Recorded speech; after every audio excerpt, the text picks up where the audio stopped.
Madrid, 17 de mayo de 2003. Una fecha grabada a fuego en la memoria colectiva de España. Esa madrugada, la joven Sandra Palo, de 22 años y con discapacidad intelectual leve, fue víctima de un brutal asesinato que conmocionó al país entero.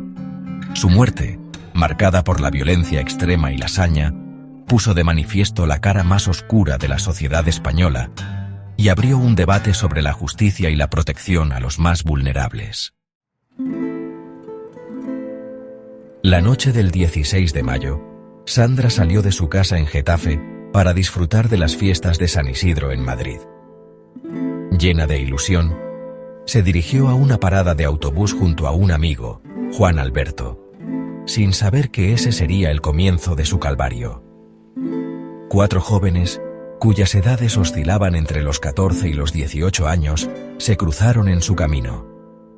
Sus nombres, grabados en los anales de la crónica negra española: Francisco Javier Astorga Luque, alias el Malaguita; Ramón Santiago Jiménez; Rafael García Fernández, alias el Rafita; y un cuarto individuo, menor de 14 años en el momento del crimen. La violencia se desató de forma brutal. Los jóvenes, movidos por una mezcla de alcohol, drogas y una crueldad inusitada, secuestraron a Sandra y a Juan Alberto. A este último lo liberaron poco después, pero el destino de Sandra fue mucho más cruel. La trasladaron a un descampado en Leganés, donde fue violada repetidamente por 3 de ellos. El Malaguita, el mayor del grupo, instigó la barbarie. Con una frialdad escalofriante, decidió acabar con la vida de Sandra.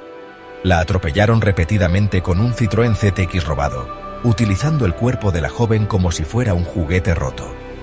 No satisfechos con la crueldad infligida, rociaron a Sandra con gasolina, comprada previamente en una estación de servicio, y le prendieron fuego. La dejaron abandonada, agonizando entre las llamas, mientras la noche se tragaba sus gritos de dolor. Un mes después, la policía detuvo a los 4 responsables del crimen. El juicio, celebrado en 2005, conmocionó a la opinión pública. Las sentencias, dictadas por la Audiencia Provincial de Madrid, parecieron leves en comparación con la brutalidad del crimen. El Malaguita, considerado el autor material del asesinato, fue condenado a 64 años de prisión. Ramón Santiago Jiménez, a 8 años de internamiento.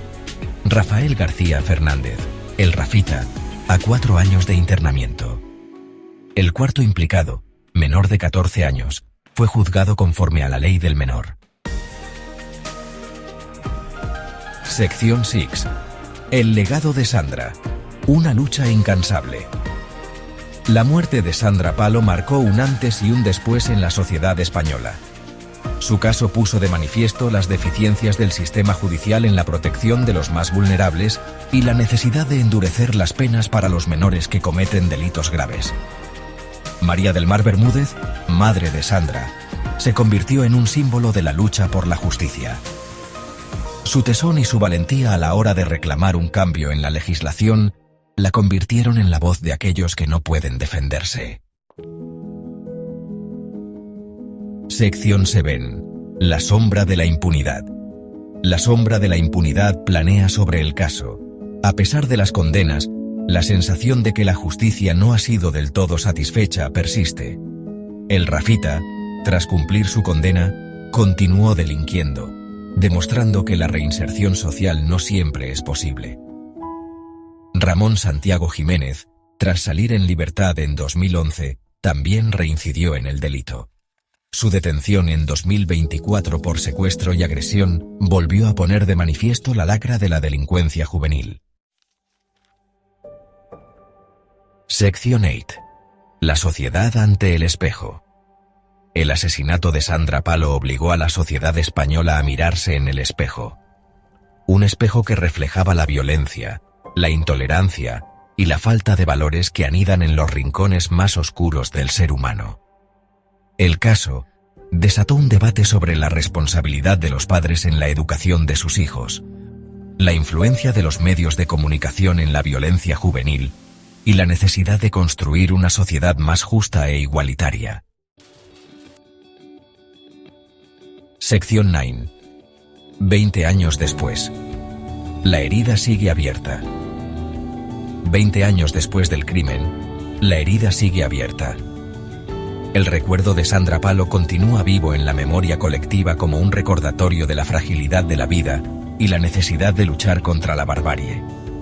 Su caso, un grito silencioso en la noche, nos interpela a todos a construir una sociedad más justa, donde la vida humana en todas sus formas sea respetada y protegida.